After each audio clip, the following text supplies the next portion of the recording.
When Brad Culp was a student at Miami University in Oxford, Ohio, there was a rumor that the town was one of the most haunted places in America.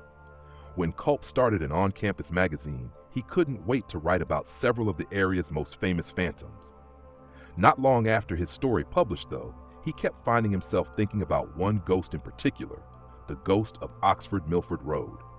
As the story goes, many decades ago, probably sometime in the 1940s, there was a young man courting a young woman in a rural part of town. Because the woman's parents didn't approve of the match, each night he visited under the cover of darkness. After her parents went to bed, the young woman would sneak out of her farmhouse and flash the lights of her parents' car 3 times. Then her young suitor would ride his motorcycle down the road. One night he took the turn right before her house, a little too sharp, says Culp. The motorcycle went one way, he went the other. His injuries were so severe that he did not survive. Rumor has it, however, that his love-struck ghost still haunts this stretch of Milford Road. Curious, Culp, his girlfriend, now his wife, and a friend decided to head out there one night to see if they could verify the tale. His girlfriend was worried she'd be completely freaked out. She believes more in that stuff than I do, Culp says. But he was mostly concerned that his suspicions that none of this was actually true would be confirmed. On this particular night, as Culp passed the abandoned farm, an idea came to him, and he pitched it to his girlfriend. How could she not say yes? Though reluctant, she relented, and Culp turned a short way into the farmhouse driveway. He killed the engine and flashed his lights 3 times. No joke, there was a single headlight that appeared 3/4 of a mile down the road, Culp says. You saw it start to come, going pretty slow. It kept coming and coming. My wife was freaking out. It was coming closer and closer. As a collision seemed imminent, Culp turned on his car's lights. He expected to see a kid on a bike, bailing out from his prank now that he'd been caught. But there's nothing there. The light is just gone, he says. They got out of the car. They walked around, trying to figure out what it was they could have seen.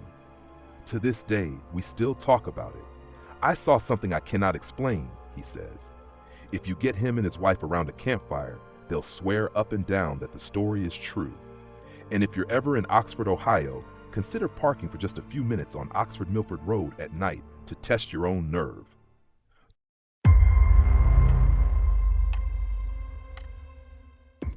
Doug Averill grew up as one of 8 boys on his parents' sprawling dude ranch, the Flathead Lake Lodge in rural Montana. As a teen, the Averill boys ran wild. We rode around as a little gang of cowboys, he remembers. They'd saddle up and head off to check cattle on the 3 giant tracts of land the family managed, which formed a triangle around some of the state's most remote rangelands. One summer in the 1960s, the brothers came across an eerie sight. There, on the ground, were 3 dead cows neatly arranged in a circle. No obvious wounds were visible, yet something was undeniably strange. There was never any blows, almost as if it had been done with precision, Averill remembers. During this decade, speculation about unexplained phenomena was common, and write-ups in the local newspapers posited that perhaps this was the work of extraterrestrials. People mused that aliens had taken the organs for testing. But one day, Averill and his friends came across a lance in their path. Attached to it was a cryptic note with a threatening message. That's when we thought, it's got to be people doing this, he says. Then things got really strange. Over the next few days, a series of odd events unfolded. First, the brothers stopped in at a local bar to grab a hamburger, leaving their horses in the back of a stock truck. The horses were packed in tightly, and the Averills were only gone for a few minutes. When they came back, the horse packed into the middle of the truck was mysteriously out, with no signs of a struggle. We had no idea how they possibly could have gotten that horse unloaded without unloading all the others, he says. The next day, a new wrangler on the ranch fell off his horse and was badly injured. They'd all been riding together, but not a single other member of the crew saw the accident. It was the weirdest thing, Averill says. The man's injuries were so severe that he was left permanently disabled. Finally, the last terrible thing happened. An old camp cook drove out to meet the brothers and ride for a day. But when he arrived, the tailgate on his stock truck had somehow gone missing, even though it had been there when he loaded up. His horse, Betsy, had fallen out of the truck and been dragged behind the vehicle for who knows how long.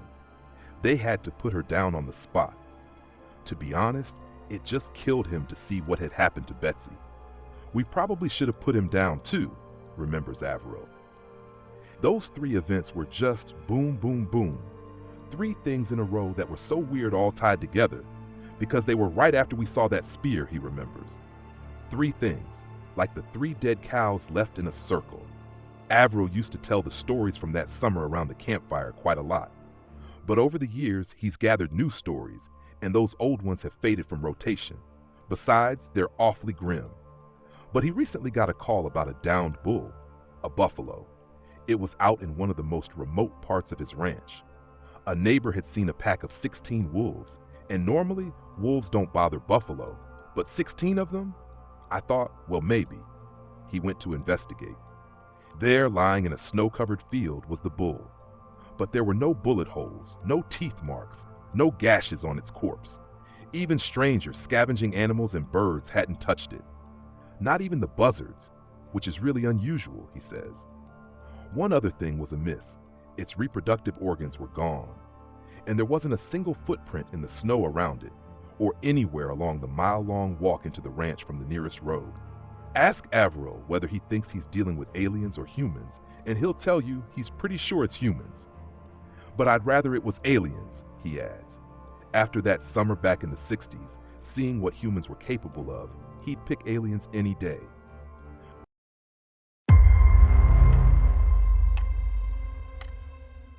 Throughout Latin America, you'll hear variations of the story of La Llorona, or the Wailing Woman. Sometimes she's lost her husband. Sometimes she's lost her children. Sometimes it's both. But in La Parva, a ski spot in the Chilean Andes, the Wailing Woman is named Lola, and everyone in the area swears they knew her before she died. A local restaurant owner said he dated her, pro skier Drew Tabke says, adding that the ski patroller he heard the story from pointed at the exact hut where this tale takes place. The story starts on a nice day in peak ski season. Lola and her young son plan to spend the day on the slopes. As can happen in the Andes, a thick fog rose up from the valley, which often precedes the arrival of a real storm. The clouds enveloped the two as they were making their way down from the top of the mountain, and they lost contact with one another. Tabke says, desperate to find her son, Lola began screaming his name as she ran through the thick fog. Unable to see clearly, though, she stumbled down a steep slope and began sliding toward a rocky couloir. By chance, a local lift operator who was returning to his cabin came across her body. He was afraid she was dead, but on closer inspection, he found she was still alive, just barely, Tabke says. Her body was covered in lacerations from sharp rocks, and the only word she said, in the faintest whisper, was her son's name. The lift operator worked to carefully pull her body to his cabin, which was just up the hill. He bandaged her cuts as best he could and then ran to fetch the doctor. Together, the doctor and lift operator made their way back to his hut, the fog hanging thickly in the air. When they arrived, though, the bed was empty. Just the bloody sheets remained. Neither the woman nor her son were ever found, Tabke says, but locals report hearing her wail for her child whenever they're near that lift operator's cabin. And here's the thing, Tabke does not believe in ghosts. Something, however, changes when he arrives in Chile each winter. Maybe it's the fact that from La Parva, you can see up to Cerro El Plomo, an Incan child sacrifice site. Maybe it's because Tabke has simply read so many magical realism books. But sitting alone in his cabin in the Andes, with the wind whipping and the candles flickering, he swears that every now and then he just can't tell if what he's hearing is a woman or the wind.